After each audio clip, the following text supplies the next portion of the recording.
11h10 da segunda-feira, dia 23 de maio de 2016. Começa aqui mais um Salutes, um programa que visa o resgate das medicinas tradicionais, em especial a acupuntura, que é a minha especialidade, mas traz também as técnicas de ponta para a qualidade de vida e bem-estar. Esse final de semana tivemos no curso de pós-graduação da Quantum Bio, aliás eu tenho até uma foto aqui, que eu vou pedir para o Marcelo colocar nosso computador no Twitter, tem algumas fotinhos aqui do nosso curso de pós-graduação desse final de semana, o professor Kunio Inamoto aqui do lado esquerdo, com a sua tabela de mineralogramas, e todos aqui são médicos, nutricionistas, terapeutas, e aqui são a nossa classe aí bastante interessada, e deu pau aqui. Mas voltando, se é que dá para voltar, não voltando aqui então. Nesse curso, no final de semana, tivemos a oportunidade de almoçar com alguns médicos, conversar no café e tal. Estamos falando exatamente sobre a importância de que a saúde hoje está numa grande ebulição. Muitas coisas acontecendo, clorito de sódio para tratamento de autismo, de malária, terapia neural, que trouxemos aqui a doutora Emiko Ushida, que deve voltar em breve. Marcelo, você está me deixando tonto aqui. Qual câmera que eu falo? Essa aqui? Essa daqui? E a doutora Emiko Ushida, que ela vai voltar daqui a alguns programas falar sobre terapia neural, tem a saúde quântica, né? Tem os produtos da Quantum Bio, que trabalhamos com biorressonância, com ortobiomolecular, juntando com a acupuntura, que é uma medicina absolutamente tradicional, tem mais de 5.000 anos de existência. Enfim, o Salutes parece que previu tudo isso, né? Essa grande junção do passado, da medicina, da ancestralidade, com as técnicas de ponta para a saúde e qualidade de vida. Ele falava então que nesse encontro, nesses almoços, nesses cafés com os colegas médicos, terapeutas, nutricionistas, dentistas e etc., profissionais da área da saúde, chegávamos a essa conclusão de que a saúde como uma qualidade de vida, o que é qualidade de vida? Não é doença, como a própria OMS fala, mas ainda é um conceito muito estrito. A qualidade de vida é saber quem que você é, exercer seus pontos positivos da própria genética, das emoções, dos pensamentos, da cultura, do corpo astral, vamos dizer assim, e transformar as tendências negativas, né, que os hindus chamam de nidanas, né, as tendências negativas que trazemos, todos nós temos, em skandhas, que são tendências positivas, né? Então, se a gente pegar os 7 pecados capitais, a gente passa do pecado capital para o aspecto da skandha, né? Se eu tenho orgulho, eu tenho que exercer a humildade, né? Se eu sou avarento, eu tenho que exercer o altruísmo, né? Abrir a mão, dividir as coisas, né? Se eu tiver determinado tipo de vício, eu tenho que caminhar no sentido contrário sempre. E esse é o processo de transformação. E isso entendemos aqui no Salutes. O que aconteceu? Entendemos aqui no Salutes como um processo de alquimia, de transformação interna, e que é qualidade de vida, que é bem-estar, que é qualidade de vida, bem-estar e saúde, né? O programa Salutes tem o patrocínio da Quantum Bio, que é uma empresa pioneira e especializada no desenvolvimento de produtos e serviços na área da saúde preventiva, a partir da tecnologia de biorressonância amplamente utilizada na Europa e no Japão. A Quantum Bio oferece para profissionais da área da saúde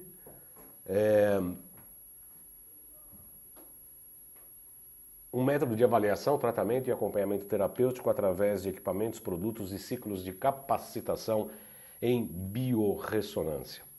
Muito bem, eu já estou aqui no Facebook, na minha página aqui, já tem algumas pessoas curtindo o nosso programa, obrigado pela participação. Maria Fregonese, Bernardo Rodrigues, outras 7 pessoas, a Dada Cirina, Maria Tereza Kern, Bernardo Rodrigues, como eu disse, a Maria Fregonese, a Dânia Rucilo, lá de Belém, do Pará, Juliana Martins, Ulisses Boechat Schist, Marilena Braz, Lia Damiano Lentulo. Sejam muito bem-vindos. O Silva Correia também. Sejam muito bem-vindos, é um prazer contar com a presença de vocês aqui no programa de hoje. Eu quero agradecer, antes de mais nada, eu coloquei no Facebook exatamente uma questão que eu falei, um programa por mês eu pretendo falar do meu trabalho, da acupuntura, da associação com a biorressonância, com a medicina quântica, com o que há de mais moderno na medicina. E eu coloquei no Face quem queria, se tivessem dúvidas sobre acupuntura, e teve mais de 50 perguntas. Eu agradeço muito a participação de cada uma das pessoas que participaram dessa pequena enquete que eu coloquei no Facebook e vou apresentar uma pequena história da acupuntura, colocar alguns pontos de vista que são muito particulares, ponto de vista bem particular, que não necessariamente significa todos os pontos de vista. Tem colegas que pensam diferente, que eu tenho absolutamente respeito, assim como também eu quero ter respeito também pela minha opinião, que difere um pouco da grande maioria. Muitas pessoas falam da acupuntura, mas a ciência da acupuntura, o conhecimento da acupuntura, sobretudo pesquisas científicas. Tem duas áreas que eu vejo em relação à prática da acupuntura e que eu utilizo um pouco de cada uma delas. A parte científica de conhecimento, de raciocínio lógico, né, mental, meio científico, entre aspas, e uma outra parte que é mais intuitiva. Eu estou caminhando cada vez mais para a intuição. E eu vejo algumas experiências, sobretudo na Coreia, recentemente estão publicando alguns trabalhos comprovando a existência dos meridianos, por exemplo, com injeção de material nuclear no organismo, e estão conseguindo fotografar os meridianos. Falar, os meridianos existem. Ok, eu já sabia e não preciso de foto para saber que o meridiano existe. Obviamente que é importante ter essa comprovação científica, mas eu já sabia que esse meridiano existe e sei que a acupuntura existe antes da ciência comprovar. Aliás, esse é um calcanhar de Aquiles da prática da acupuntura. As pessoas sempre falam isso. A acupuntura agora é científica. A acupuntura agora é uma especialidade médica. Tá, pode ser especialidade médica, mas nós praticamos a acupuntura muito antes dela ser especialidade médica, quando, aliás, as entidades médicas falavam que a acupuntura era charlatanismo, né? Era magia, era sei lá o quê. Então, as entidades médicas sempre falaram mal e, de repente, de um dia para o outro, em 1995, virou especialidade médica. Ok, nós permitimos que os médicos façam acupuntura, desde que aprendam e façam direito, obviamente. Agora, ser exclusividade médica não é. As pessoas às vezes perguntam, mas só médico pode aplicar acupuntura? Não, não é verdade. A lei do ato médico, felizmente, não foi aprovada. E nós, não médicos, ensinamos muitos médicos a fazer acupuntura. Eu, inclusive, dei aula na Associação Brasileira de Acupuntura, escola que eu me formei e tenho muito orgulho de ter participado e estudado. Fui diretor da entidade, fui professor da entidade. E eu tenho muita honra de ter estudado na ABA, que é a escola que eu recomendo para as pessoas que me procuram e querem fazer acupuntura, querem estudar acupuntura, como uma das melhores escolas de acupuntura aqui no Brasil. Então estava dizendo exatamente que a acupuntura precede toda a ciência empírica, toda a ciência oficial, toda a ciência ocidental, que observa um fenômeno e vai traçando as suas leis de acordo com as suas repetições. Toda lei tem a sua exceção e etc e tal, mas o método empírico do entendimento do homem, do conhecimento do homem, como nós entendemos do ponto de vista ocidental, não pode ser aplicado à acupuntura. Aí a gente entra num outro ramo que a gente vai falar um dia, talvez aqui num outro programa, já que eu vou fazer um programa de vez em quando só meu, a gente pode falar das origens da acupuntura. Hoje nós vamos falar de uma maneira muito genérica e superficial, de modo que eu possa tentar responder algumas questões que os internautas fizeram pelo Facebook, pelo qual eu já disse e repito, eu agradeço. Vindo aqui então para o nosso computador, essa primeira tela aqui eu falo sobre a acupuntura e esta maravilhosa prática da medicina tradicional chinesa. Olha só o nosso Marcelo Melo fazendo as suas trambicagens aí entre o monitor ao vivo e o monitor do meu computador. Então vamos juntos aqui. Aqui eu me apresento, meu nome é João Carlos Baldan, sou acupunturista, como eu disse, formado pela Associação Brasileira de Acupuntura, ABA. pós-graduado lato sensu em acupuntura pela Faculdade Dr. Leão Sampaio e Brau, e especialista em psicopatologia pela Universidade de São Paulo. Tem outros cursos de pós, inclusive, que eu estou fazendo agora, e a gente vai falar oportunamente. Muito bem, vamos falar um pouco da história. A origem desconhecida, isso que eu estava falando, a origem da acupuntura desconhecida, a gente pode até fazer um programa eu falando, vamos usar esta tela aqui, por favor, Marcelo. Eu falando, pretendo falar num outro programa sobre a origem, o que é essa origem desconhecida da acupuntura. Por hora vamos ter como origem desconhecida, que como eu disse não é empírica, e a gente vai provar por quê. O empirismo diz que é uma doutrina segundo a qual todo conhecimento provém unicamente da experiência. Ou seja, o conhecimento científico parte da experiência, da atividade. O empirismo é um substantivo masculino, como a gente vê aqui, do lado desse samurai aqui em cima. Limita-se ao que pode ser captado ao mundo externo, sentidos ou do mundo subjetivo, sendo descartadas verdades reveladas e transcendentes do misticismo ou a priorísticas e inatas do racionalismo. A arqueologia mostra que essa técnica da acupuntura já era praticada no continente asiático, mais especificamente na China, que é um grande continente, há mais de 5.000 anos de hoje.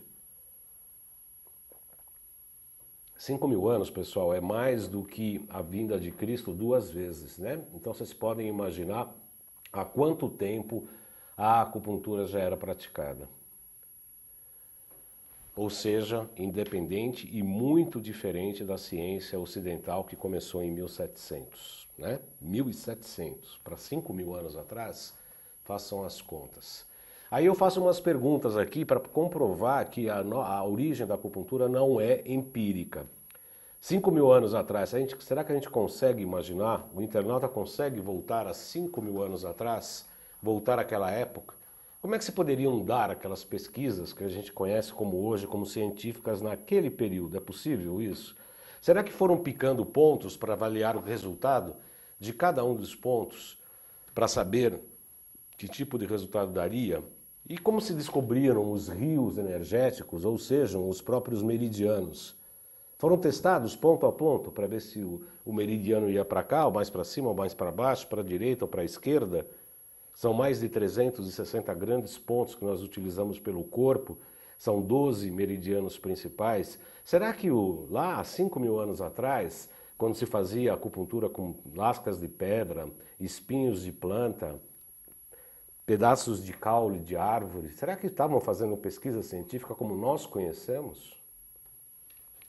E as receitas de pontos para tratamento das patologias? Aí então é outro universo, né? Hoje se sabe que se pode tratar a enxaqueca, por exemplo, um distúrbio de glicemia, um distúrbio até de vírus, bactérias, infestações, etc., picando determinados pontos, fazendo uma receita de pontos, de acordo com algumas orientações científicas e médicas, mas que a gente sempre pode flutuar entre uma receita e outra.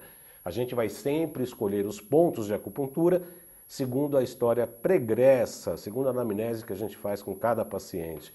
Por isso que eu disse que entre o conhecimento científico na prática clínica e o intuitivo, a gente tem que surfar entre um e outro, caminhando mais até para o intuitivo.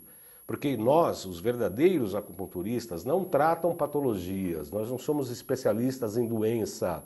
Quem faz isso é a medicina ocidental. Nós somos especialistas, ou tendemos, precisamos ser especialistas em seres humanos, em pessoas. Nós tratamos pessoas que estão momentaneamente com uma determinada patologia por conta de uma própria história. E essa patologia e essa doença é algo importante para que esta pessoa volte ao seu continente original, ao seu rio original, à sua fonte original. Então a patologia e a doença surge, a sintomatologia surge como uma correção de ritmo, como uma correção de vida, como uma correção de algo que você está fazendo errado na sua vida. Então a patologia ela deve ser olhada com carinho, com respeito. Por que está acontecendo isso? Por quê? É a nossa pergunta. E não retirar sintoma. Óbvio que às vezes precisa retirar sintoma, óbvio que precisa alopatia, precisa os remédios alopáticos, os anti-inflamatórios, antibióticos, etc. Não somos contra a medicina ocidental, de forma nenhuma. Só que a nossa abordagem é um pouco diferente. E isso, além da prática do conhecimento prático, teórico, tem que ser intuitivo. Não raro, estabelecemos ali no consultório, durante uma prática clínica, pegamos o pulso, pegamos a anamnese, decidimos racionalmente por uma série de pontos. Ah, preciso fazer isto, isto, isto e isto. Óbvio, tá, bacana. Eu pego essa receita, o paciente deita na maca, a hora que a gente vai aplicar a agulha, silêncio, a gente muda os pontos. Mudam algumas receitas de pontos, alguns outros pontos são inseridos, outros são descartados. Aí você pega historicamente o que significa aquele cada ponto e pergunta para o paciente. Aqueles pontos precisavam ser feitos. Eu, dentre vários casos nessa linha, eu lembro que estava atendendo uma pessoa e aí eu fiz 2 pontos, o VB14, vesícula biliar 14, bem em cima da linha da pupila, bilateral. Eu coloquei 2 agulhas ali, nem sabia por quê. Aí eu fui pegar o livro do David Sussman, do médico argentino, que eu uso muito como prática clínica, abri ali, para que serve aquele ponto? Ah, é para os olhos, oftalmologia, etc., visão turva, problema do vítreo, retinoplastia, blá, blá, blá, blá, blá. Aí eu perguntei para a paciente, que eu não havia perguntado durante a anamnese, você tem algum problema de visão? E ela tinha feito transplante das 2 córneas e eu realmente não sabia. Então foram pontos que eu coloquei ali intuitivamente e que a paciente, na verdade, estava precisando. E os pontos fontes, né? O fígado no pé, vesícula biliar na lateral externa do joelho. Será que esses pontos foram pesquisados cientificamente há 5.000 anos atrás? O que a ciência tem para me comprovar que esses pontos foram pesquisados cientificamente lá atrás, há 5.000 anos atrás? Muito bem, aí estão os meridianos. Pode abrir o monitor, o meu monitor aqui, que eu vou passar rapidamente os meridianos. Eu queria que o internauta visse aqui, Marcelo. Pode abrir só o monitor aí que está na Twitter, por favor. Que aí fica de maior entendimento para o computador. Marcelo, coloca só o meu monitor no Twitter, por favor. Não, o outro monitor do meu computador. Eu quero mostrar os pontos de acupuntura nos vários meridianos. Olha, na cabeça, que é a parte mais yang no nosso corpo, é redonda, ligada ao céu, portanto, aí nós temos vários meridianos que percorrem a cabeça, inclusive da vesícula biliar. Nós temos 14 pontos homolateral da visita biliar na cabeça. Por isso que a gente trata a enxaqueca com ponto fonte VB34 no joelho com excelentes resultados. As pessoas olham para você e acham que você é mágico. Aqui está um braço, né, na área anterior do braço, com o meridiano do coração, do lado do cotovelo, próximo ao olécrano. O MC3 aqui também próximo ao cotovelo, é o mestre do coração, ou pericárdio, ou o circulação e sexualidade. E acima o P5, pulmão, aqui ó, pulmão aqui, P5, o mestre do coração, pericárdio, CS3 e o coração aqui, C3. Esses meridianos percorrem toda a parte anterior do braço. Aqui tem a perna, né, com todos os seus meridianos aqui do estômago, do baço pâncreas aqui, do estômago, enfim, da parte frontal da perna. A parte anterior do nosso tronco, com vasoconcepção, né, passando pela linha do umbigo aqui, começando na área genital e subindo, né, o VC2, VC3, 4, né, subindo aqui até o VC22 acima do externo. E na parte das costas tem o VG, principalmente, tem os pontos de bexiga, em 2 grandes linhas do ponto de bexiga, tem vesícula biliar, tem triplo reaquecedor aqui em cima, intestino grosso, enfim, é uma maravilha de uma malha. Pode voltar aqui para mim, Marcelo, por favor? Voltando para mim, Marcelo, tem uma malha na outra câmera. O Marcelo acho que está dormindo hoje, acho que ele tem muita festa esse fim de semana, ele está meio desantenado. Teve muita, uma malha de linhas, de traçados, de meridianos que percorrem o corpo todo, que entendemos, né? Nós como prático podemos entender que não é possível, do nosso ponto de vista da ciência ocidental, ter traçado todos os meridianos, todos os pontos de acupuntura ligados a órgãos. Não tem nenhuma ligação, nem fisiológica, nem nervosa, nem de circulação arterial ou venosa, ou de nervos, não há linfas, não tem vasos, não tem nada fisicamente que possam comprovar a existência dos meridianos.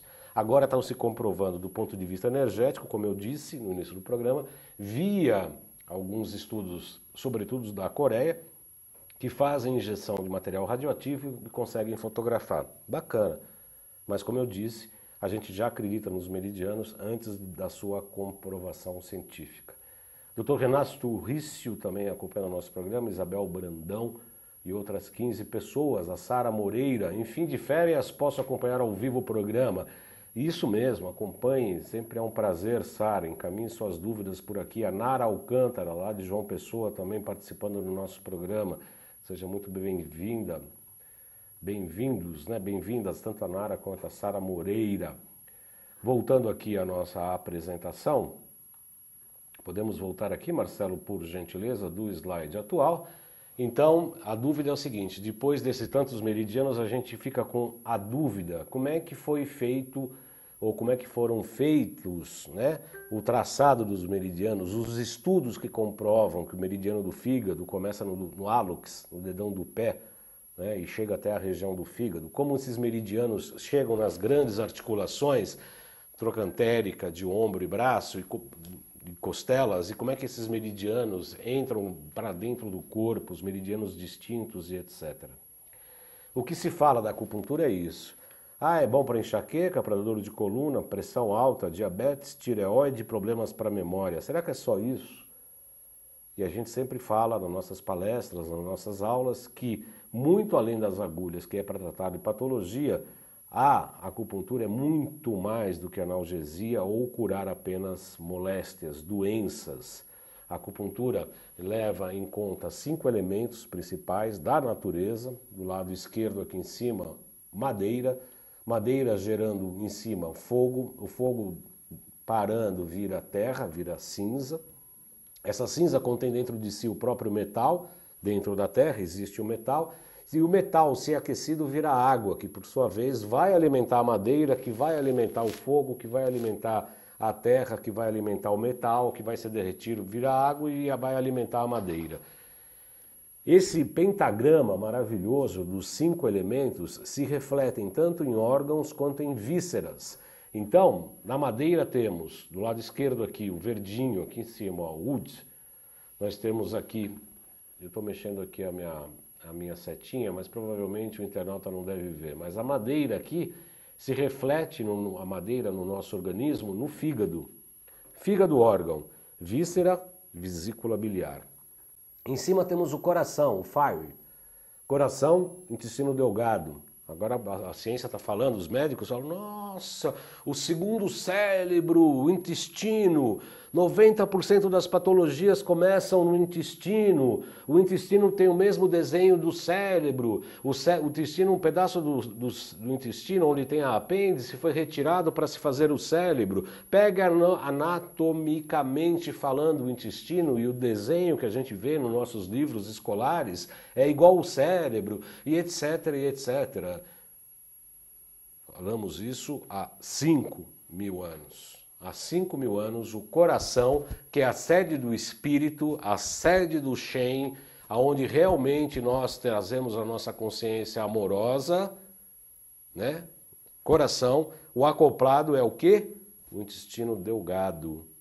Ou seja, o segundo cérebro faz parte de um estudo que a gente faz há mais de 5.000 anos. Coração e intestino delgado. Tem outras duas funções que não têm órgãos específicos, triplo reaquecedor, circulação e sexualidade, que é ligado ao fogo. Depois temos terra, né? Seguindo o fogo, temos terra.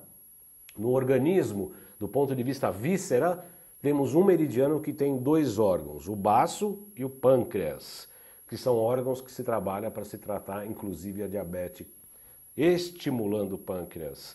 Enquanto a medicina faz insulina, porque o pâncreas está descansando, a gente está estimulando para que o pâncreas volte. Algumas críticas dos médicos falam o seguinte: pô, mas o carro ali, o Fusquinha tá sem gasolina, tá querendo subir uma ladeira, você está querendo empurrar, está quase o motor fundindo. Mas a gente faz isso. A gente dá informações, inclusive com a área quântica agora, a gente dá informações para que o rim funcione, o pâncreas funcione de um determinado tipo vibratório e estimulamos energeticamente por intermédio de acupuntura. Baço e pâncreas, dois órgãos na área Yin. E na área Yang, a terra se expressa no estômago, na área digestiva, terra, digestão, que é a área onde nós mais nos assentamos, né? Nós comemos alimentos da terra para poder assentar. Esse elemento da terra é estômago e baço pâncreas, tanto baço quanto pâncreas. Seguindo a terra, temos aqui o metal, pulmão e intestino grosso, né? Enquanto o intestino delgado ele é responsável pelo anabolismo, na captação das proteínas dos alimentos, o intestino grosso é pelo catabolismo, né? Eliminação de matérias tóxicas e que não servem para o nosso organismo. Então o intestino grosso acoplado com o metal, que nós respiramos a energia celestial, a energia yang, né? Do céu.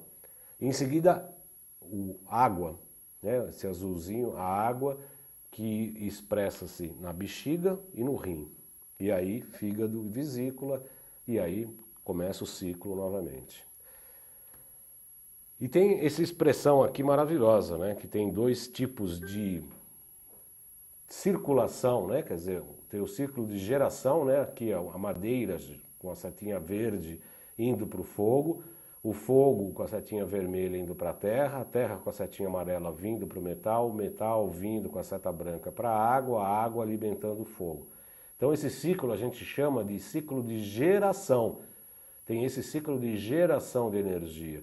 Entretanto, tem outro ciclo que é chamado ciclo de repressão, né? A madeira reprime a terra reprime a água apaga o fogo derrete o metal, a exemplo do machado, corta a árvore, que novamente esgota a terra, porque tira da terra os seus alimentos, que engloba a água, que apaga o fogo e etc. Então, entre esses dois ciclos de energia, tem que estar absolutamente harmônicos, e distúrbios entre tanto este ciclo de geração quanto o pentagrama de repressão, se houver distúrbios na geração e na repressão, aí ocorre a patologia. Deixa eu ver se tem algum comentário aqui. A Nara Alcântara gostando do programa, a Ana Sara de férias, a Dânia, imagino que um dia desses todos se renderão à acupuntura, diz a Dânia Rucilo. Eu espero que sim, viu, Dânia? Porque essa é uma medicina ancestral que deve ser, eu imagino, uma das grandes técnicas de ponta da saúde e qualidade de vida para o futuro, junto com as técnicas de ponta para a saúde, viu, Dânia? Agradeço o seu gentil comentário. Os fatores que a medicina chinesa leva em relação à origem das patologias. O frio em excesso, né? Tudo em excesso. Porque esses elementos todos fazem parte da natureza. Se há um desequilíbrio, há excesso de um elemento, insuficiência de outro. A partir daí começam-se as patologias. Você pode enfrentar um excesso de frio. Se a tua energia né? A energia wei, que alguns chamam, energia de defesa, estiver bem, você pode ir para o Alasca nu e não vai ficar doente, né? Agora, se você às vezes está com um sistema imunológico baixo, qualquer golpinho de vento faz com que você possa ficar doente com alguma patologia. Então, a medicina leva em conta esses fatores externos, o frio, o calor, a umidade e integrantes da nutrição. como é que você se alimenta. E os fatores internos, obviamente, ligados às emoções e os pensamentos. O que a quântica hoje fala, né? Existe uma série de improbabilidades, nós vivemos no mundo das escolhas e você cria a sua própria realidade com o que você pensa e com o que você sente, obviamente.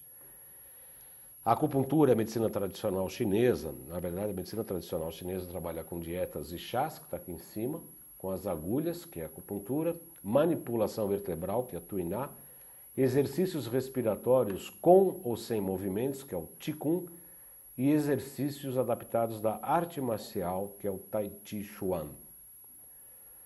Muito bem, aí a gente começa a trabalhar com uma definição de energia que também, até hoje, pela ciência oficial, pela medicina oficial, é difícil de ser entendida. O que é a energia? Nós temos 6 tipos de fisiologia e patologia ligadas à energia, segundo a medicina chinesa, segundo a acupuntura. O Jin, que é a essência, o Qi, que é o próprio sopro, por isso que eu falo Qi e não falo Qi, que a China, entre outras bobagens que fez várias, e continua fazendo, pôs por uma romanização do idioma chinês, e aí colocou o Qi, que é Qi, sopro, Xi, Ti, com Q, I. Então ficou Qi. Todo mundo fica Qi, não é Qi, é Ti, é diferente. O Jin, que é o fluido, o Ye, que é o humor, Xue, que é sangue, e Mai, os vasos. Jin, Mai, são os vasos. Algumas coisas básicas e rápidas sobre a história. Lá entre 1763 e 1123 a.C., na dinastia Shang, muitos instrumentos primitivos de acupuntura e carapaças de tartarugas e ossos com gravações sobre a patologia e a história da medicina chinesa foram encontrados pela arqueologia moderna. Em Shang, 1763, 1123, ainda antes de Cristo, essas tartarugas, carapaças e ossos com gravações e dando conta sobre a medicina chinesa antiga.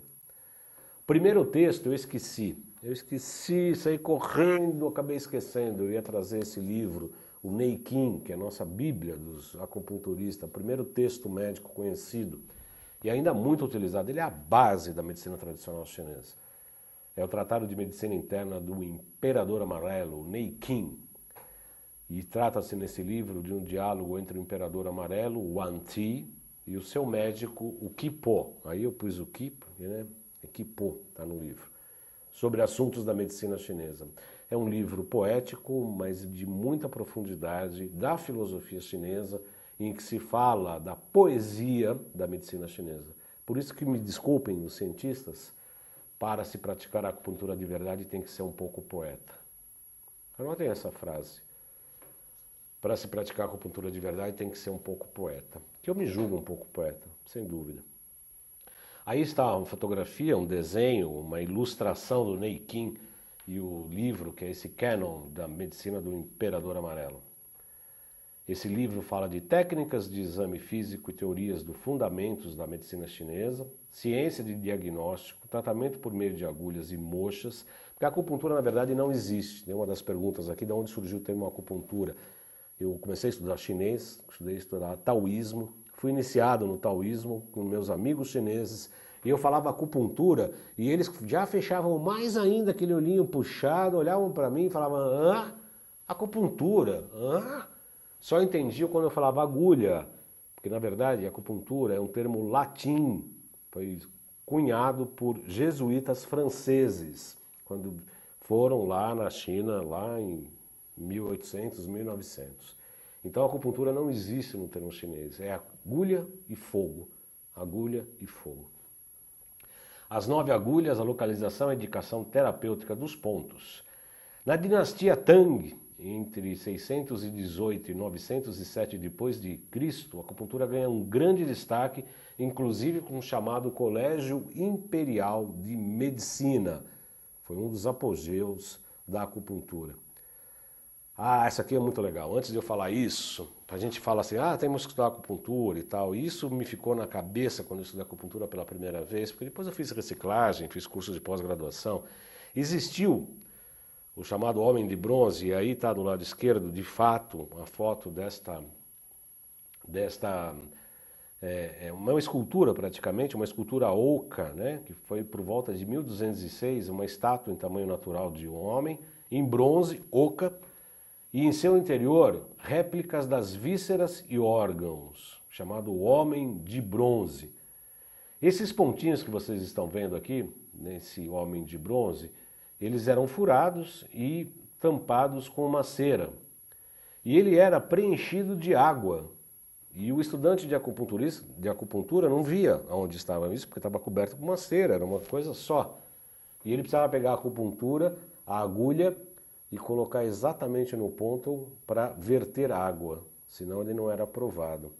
Olha só, e aí está o Homem de Bronze do lado esquerdo. Como eu disse, a superfície, os pontos de acupuntura eram furados nos trajetos dos meridianos e coberto com cera, e o seu interior preenchido com água. O aluno deveria, conforme os mestres, introduzir uma agulha e deixar verter a água.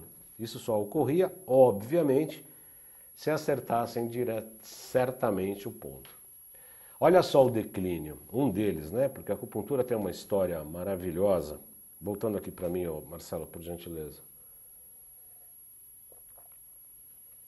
Por quase 3 séculos, de 1644 a 1911, durante a dinastia Qin, houve declínio paulatino da acupuntura com a exclusão de seu ensino nas universidades. Foi excluído o ensino de acupuntura na China. E não foi a única vez, não. Antes de Mao Tse-tung, que também aconteceu a mesma coisa. A acupuntura proibida na China. Vocês podem ter ideia do que seja isso? Houve um crescimento e influência da medicina ocidental, principalmente no século XIX, principalmente quando surgiu os medicamentos alopáticos, tá muito eficiente em doenças agudas, principalmente nas doenças agudas. Em 1822, o imperador Tao Guan, por considerar que a acupuntura era apenas uma prática de caráter esotérico, proibiu o exercício da acupuntura na cidade proibida. Vai ser burro assim lá na China, vai ser panaca lá na China, que é onde é o seu bendito lugar. Por mais de um século, a acupuntura deixou de ser praticada oficialmente na China. Porém, os foras da lei, né, ótimo, ainda bem que existem fora da lei, ainda bem que existem os bandidos. A acupuntura continuou a ser utilizada e transmitida principalmente nas áreas rurais, densamente povoadas, onde pequeno número de médicos diplomados não era suficiente para atender às necessidades da grande população chinesa. Volta aqui para mim, Marcelo. Isso traduz um grande acontecimento, porque a verdadeira acupuntura que praticamos, essa do Ling Shu, do Neiqing, do Imperador Amarelo, a gente aprende nas nossas escolas, e sobretudo no curso de pós-graduação em acupuntura, em letras clássicas chinesas, de que o verdadeiro conhecimento é passado de, que a gente chama de boca a ouvido. Não está escrito, não está na internet, não está no Google. De boca do mestre para o ouvido do discípulo, como se fosse um verdadeiro segredo. Obviamente que isso é uma linguagem cifrada, simbólica e que não é científica. Ela envolve conhecimento, prática, sensibilidade, sabedoria, que é diferente do conhecimento. Conhecimento pode ser acúmulo de informação apenas, não e só apenas acúmulo de conhecimento. Enquanto que a sabedoria é a colocação prática de atitudes, de ações, baseadas até no conhecimento e que pode ser modificada de acordo com a realidade. A vida não é uma equação matemática apenas. Ela engloba as equações matemáticas, mas a vida vai além dos cálculos e da matemática. Voltando então aqui para o nosso Twitter, por mais de um século, como eu disse, a acupuntura deixou de ser praticada oficialmente na China. Aí vamos lá para o Mao. Mao é Mao. Desde 1944, o líder Mao Tse-tung proclamava a diretriz de integração da MTC com a medicina ocidental, o que foi legal. Mao depois assumiu a acupuntura e pediu que fosse amplamente praticada para a grande população chinesa. E aí praticamente colocou a acupuntura no SUS chinês, no SUS. Obviamente que vemos isso com bons olhos. Acontece que esta acupuntura do mestre não foi passada para esse grande quantidade de acupunturistas que foram atender a população carente. A partir daí é que se começou a se desenvolver a chamada acupuntura científica. Preparar pessoas não tão preparadas, nem tão sensibilizadas, nem tão sábias a fazer acupuntura. Faltou o raciocínio, faltou a intuição, faltou o taoísmo para se fazer a acupuntura e aí se criou receitas para tratar determinadas patologias. Tem o seu mérito sim, só que se desenvolveu uma acupuntura protocolar, uma acupuntura alopática, uma acupuntura ocidental. Após a proclamação da República Popular da China, em 1950, o Mao insistia no trabalho conjunto dos profissionais da MTC e os da medicina ocidental. E, como eu disse, começou a ocidentalizar. E aí os médicos cirurgiões constataram que a acupuntura provocava efeito analgésico no procedimento cirúrgico, como no pós-cirúrgico. Aqui no Brasil a gente sempre insiste isso. São maravilhosos os efeitos pré- e pós-operatórios com a acupuntura. Se reduz a quantidade de anestésicos durante o ato cirúrgico, a recuperação, por conta disso, a recuperação do paciente é muito melhor e muito mais rápida, a cicatrização ocorre de uma maneira muito mais adequada, deve-se fazer acupuntura antes e depois de qualquer ato cirúrgico. Nós iríamos ganhar muito com isso, reduzir quantidade de anestésicos, quantidade de anti-inflamatórios e de antibióticos e recuperação mais rápida de todos os pacientes que sofrem processos cirúrgicos. Lá na China, inclusive, começou muito uma anestesia por acupuntura. Eu tenho um livro em casa, é um xerocado do Dr. Evaldo, e que a capa estão se fazendo uma cirurgia cardíaca, um menino, 16, 17 anos, e eles rachando o externo, porque se rasga, né, passa uma serra mesmo para poder abrir o externo, para poder se chegar no coração, e o paciente acordado, com os olhos abertos, com eletroacupuntura.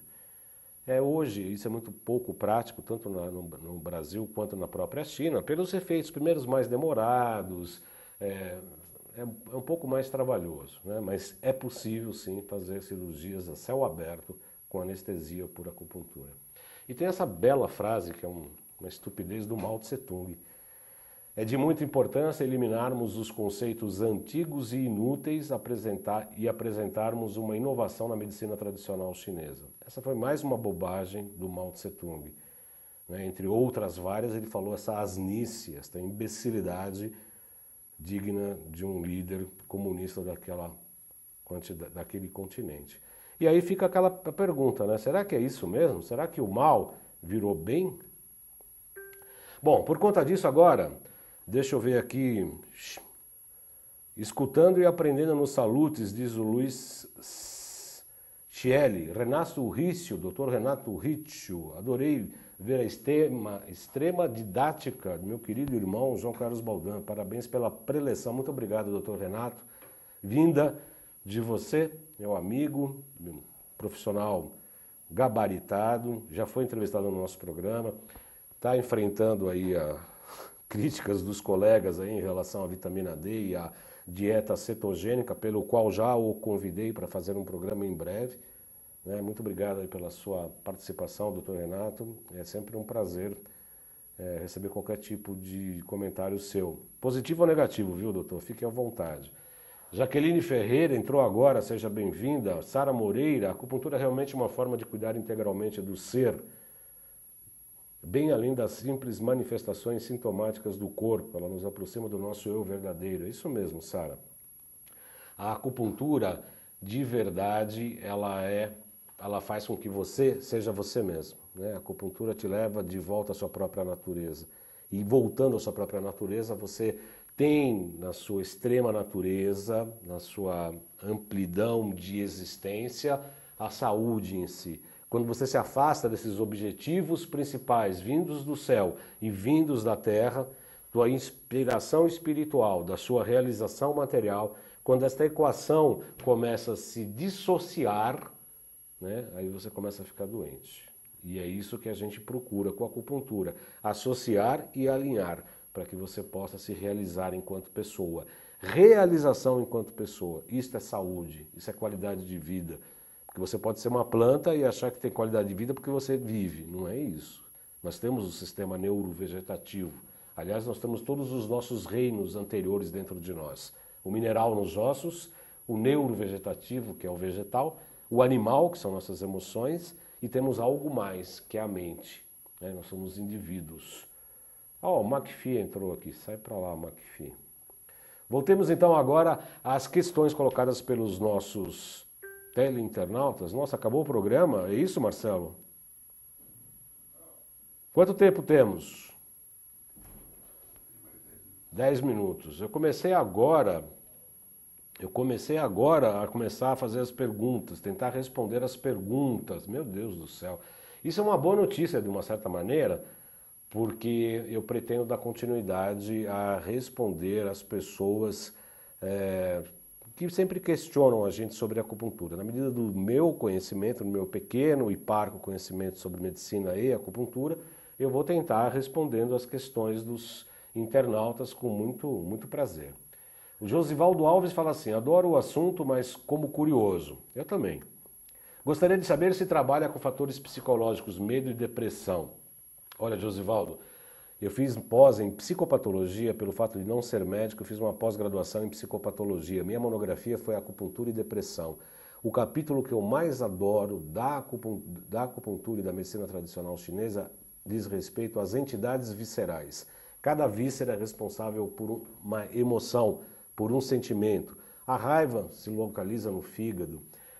A alegria no coração, e excesso de alegria pode matar, né? Às vezes o time do cara ganhou lá o campeonato, depois de 30 anos o cara morre no estádio. Para quem gosta desse tipo de alegria, obviamente, para mim não quer dizer nada. Mas enfim, excesso de alegria pode matar. A tristeza no pulmão, os poetas parnasianos são a prova disso, eles faziam odes, né? A tristeza, o amor que deixou, aquelas coisas todas, e morriam todos tuberculosos, né? É só consultar a história e lembrar disso. Os rins estão ligados ao medo. Você faz apalpa o pulso e percebe que a pessoa tem um rim insuficiente, a pessoa tem medo. E você pergunta, você tem medo do quê? Fala, não tenho medo. Ah, não. Então começa a investigar, fazer uma anamnese mais aprofundada, você vai ver que ali falta iniciativa. A pessoa não tem despojamento, não é atirada, tem medo sim. Então a acupuntura é muito indicada para as questões emocionais. Aliás, os chineses nunca separaram a emoção do corpo físico. A medicina chamada psicossomática começou a ganhar força aqui no Brasil por volta de 1972, por aí. E hoje tem a Associação da Medicina Psicossomática, que é muito bacana, tem coisas maravilhosas. Mas os chineses nunca separaram a mente da emoção. Eu consigo modificar e modular uma emoção e um sentimento por intermédio do alimento, o Dr. Renato vai adorar esse assunto, obviamente. Um determinado sabor, eu estimulo um determinado tipo de emoção, e uma emoção ocasionada pela vivência exterior, eu também vou estimular ou sedar um determinado órgão e víscera. Então, a acupuntura é a única técnica que eu conheço em que consegue avaliar o ser humano do ponto de vista emocional e mental e de acordo com a sua vivência orgânica, fisiológica e inclusive nutricional. Eu sou absolutamente apaixonado pelo assunto, mas eu não conheço outra técnica que chega nesse tamanha profundidade. Voltando aqui à tela, o Josivaldo Alves também, amigo, a parte da libido sexual também pode ser tratada com acupuntura? Pode sim, Josivaldo. Hoje se tem outros medicamentos, tem a reposição hormonal, que foi tema de 2 programas da semana passada, inclusive com o Dr. Naif, foi um sucesso, está aí na internet, no YouTube, sobre a reposição hormonal, o que é hormônio, o que é hormonóide, se causa câncer, se não causa, o programa está disponível. Agora, a acupuntura sim pode ajudar a aumentar a libido, sim. Sempre lembrando que a energia ancestral fica nos rins e todo o abuso, seja ele qual for, emocional, alimentar, nutricional, de pensamento obsessivo, de emoções e mesmo da área sexual, você lesa a energia ancestral. E lesando a energia ancestral significa que você irá dar uma morridinha mais cedo, né? Vai dar uma morridinha de leve mais cedo. Então nós temos que preservar a energia sexual. Podemos voltar aqui à tela, por favor, Marcelo Melo, o homem do Twitter. A Isete Richelli queria saber duas coisas. Se a frequência semanal mantém um equilíbrio psicofísico e se conflita com a homeopatia unicista com a qual ela se trata. Bom, a frequência semanal a gente sempre recomenda para o início do tratamento. Raramente 2 sessões por semana, só em casos mais críticos e graves. Quando a pessoa quer tratar de qualquer patologia e que não seja tão grave, a gente mantém uma frequência semanal, sempre é melhor. Mesmo porque o corpo, os meridianos, retém o comando dado, a informação dada pela agulha, e isso fica como se fosse uma memória corporal. Então, quando você ativa determinados pontos, os meridianos, opa, isso aqui é para ir para tal lugar, para tal energia que vai fazer isso, vai fazer aquilo. O paciente que faz acupuntura semanalmente é o maior privilegiado por conta disso. Conflita com a homeopatia unicista? Não, não conflita com nada.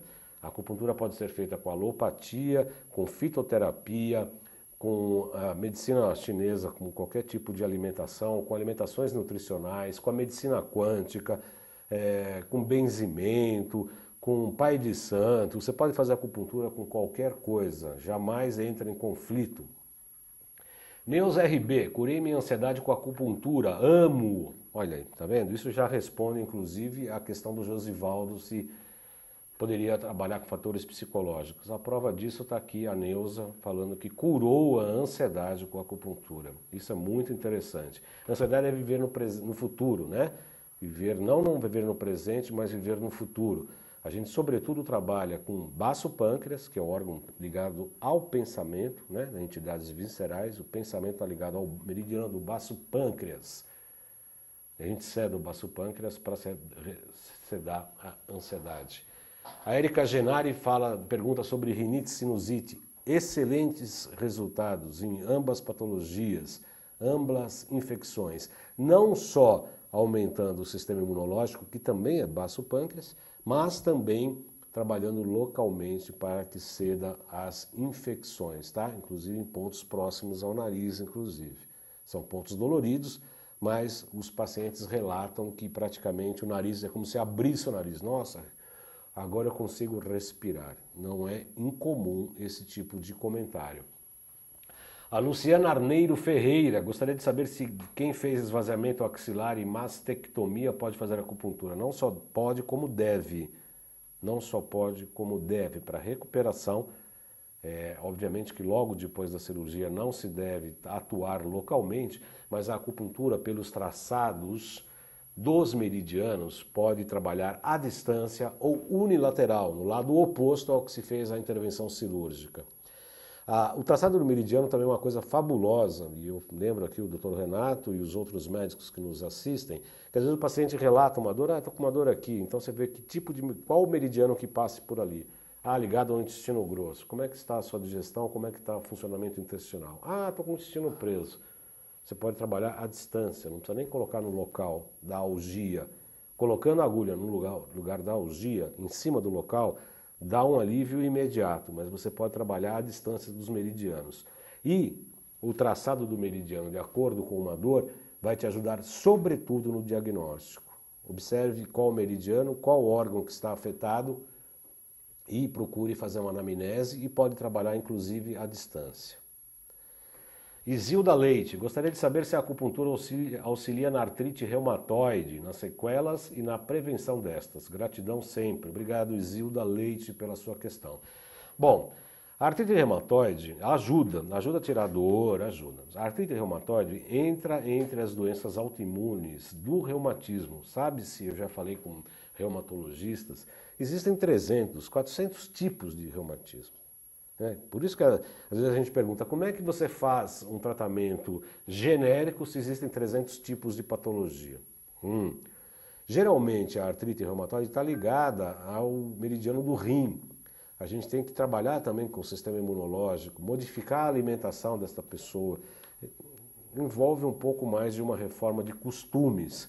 Temos que ter sempre em mente que toda doença aguda ou crônica, sobretudo as crônicas, elas têm origem no modus vivendi que gerou uma patologia. O fiscal da prefeitura já veio aqui e pediu para encerrar em 5 minutos. Já passamos 4, ele tem razão. Nós vamos aqui mais 3 minutinhos, provavelmente não vai dar tempo de responder todas as questões. O que eu acho fantástico, deixa eu ver se tem mais algum comentário aqui no Facebook. Olá, doutor, estou assistindo o seu programa, consegui 5 minutos para aprender mais sobre acupuntura. Ótimo programa, grato. Francisco Cruz. Nilta Pinheiro. Olá, boa tarde, Baldan. Alegre por ouvi-lo após longo tempo de impedimentos. Pergunta, quando se está limpando o organismo com água, limão, sal e etc., é comum rinites recorrentes, apesar delas serem benéficas? A acupuntura detecta quando isto é decorrente destas limpezas? Isto ocorreu comigo e já passou. Grande abraço e felicidade sempre. Obrigado, Nilton Pinheiro, igualmente. Grande abraço também. Obrigado pela sua participação, audiência e questão. Eu peço para quem fez perguntas, posso responder depois e quem dá um pouco de preferência para quem está ao vivo aqui perguntando.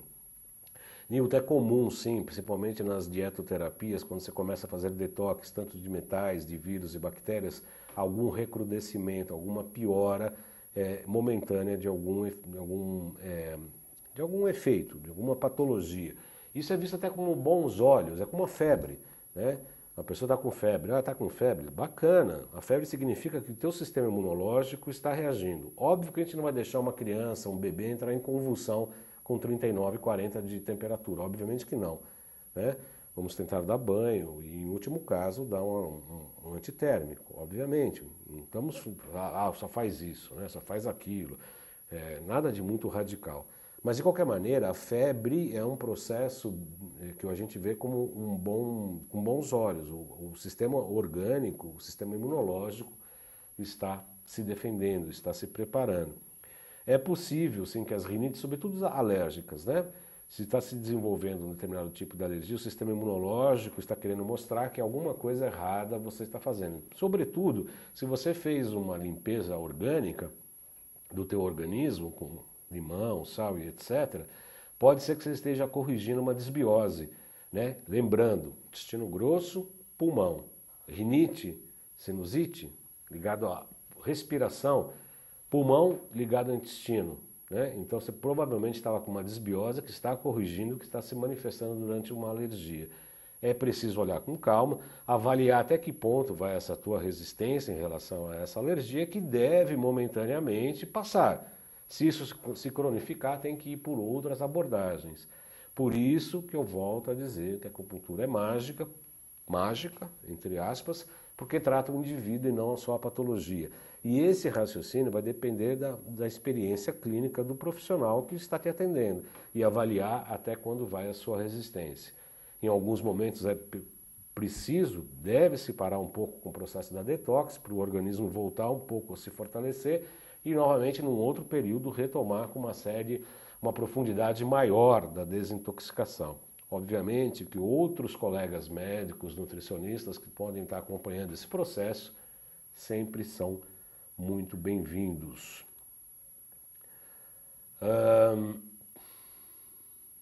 Podemos voltar aqui na nossa tela novamente, Marcelo, por gentileza? A Vera Freire pergunta se gostaria de saber se auxilia na diabetes, pois já ouvi respostas divergentes.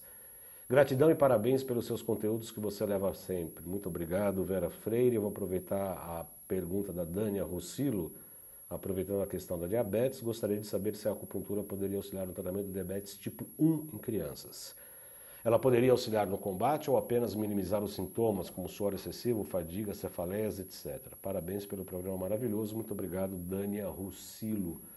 Muito grato pelo seu gentil comentário. Bom, podemos voltar aqui, Marcelo, que essa questão é bem delicada, por favor.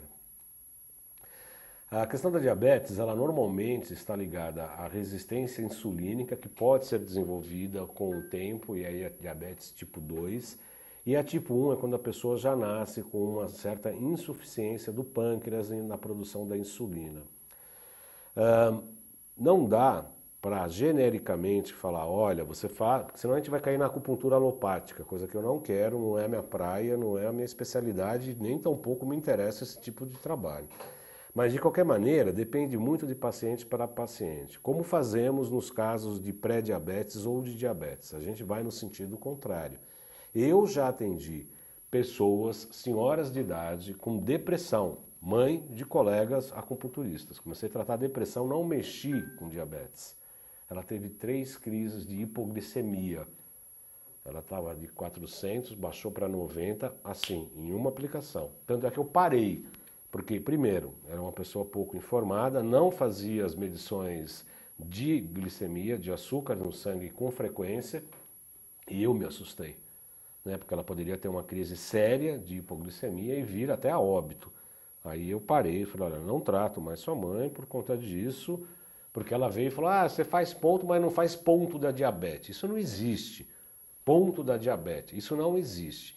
O fato de você reequilibrar as funções orgânicas, de equilibrar aquele pentagrama que a gente mostrou há pouco, dos 5 elementos, os 5 órgãos e as 5 vísceras, o fato de você reequilibrar esse pentagrama, só isso faz com que o teu organismo volte a funcionar normalmente. Apenas isso você pode fazer com que a diabetes recrudesça, ou melhor dizendo, ela fique menos intensa. Há pontos específicos, de acordo com as estações, para você estimular o meridiano do baço pâncreas.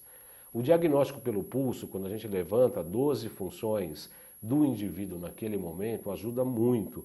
E a depender do estado fisiológico, orgânico e emocional deste paciente, a gente pode usar e ser muito feliz no tratamento da diabetes, sim. Ah, cura a diabetes? Depende de cada caso. Nós tratamos, como eu disse, indivíduos. Se o indivíduo mudar o seu padrão vibratório, se ele tomar as medicações alopáticas, quânticas, homeopáticas, fizer uma reforma alimentar, evitar determinados tipos de alimentos, fazer acupuntura com frequência, no mínimo uma grande melhora na qualidade de vida, no bem-estar, no controle da glicemia e, quiçá, também curar a própria diabetes. Vai depender de uma série de fatores. Eu não posso falar de uma maneira geral, não, faça acupuntura que vai curar, vai resolver. Eu não posso ser inconsequente dessa maneira. Mas eu recomendo sim um tratamento, principalmente homeopático, um tratamento por acupuntura e tratamento quântico. Né? A Quantum Bio tem uma série de produtos ligados a órgãos, inclusive a baço pâncreas, inclusive para artrite reumatoide, a músculos e tendões, inclusive para fígado, né? A depender do nosso levantamento de diagnóstico dos órgãos e funções, a gente consegue sim melhorar o funcionamento de determinados órgãos. No caso da diabetes, principalmente o meridiano do baço e do pâncreas. Eu recomendo profundamente que se faça isso. Fiquei muito feliz de ver você agora estar dando um enfoque maior sobre o seu trabalho e conhecimento. Sucesso, amigo Renato Ritchie. Obrigado, Renato. Eu decidi agora, a partir de um certo período, eu vou dar pelo menos um programa por mês. A cada 40 dias eu vou falar um pouco do meu trabalho, da junção que eu faço aqui em relação à acupuntura e em relação à medicina quântica e etc. Tá bom, meu caro? É um prazer. Agora acabou mesmo. Eu vou colocar só o último slide aqui, Marcelo, por favor, só com meus dados aqui de contato. Quem quiser falar comigo, estão...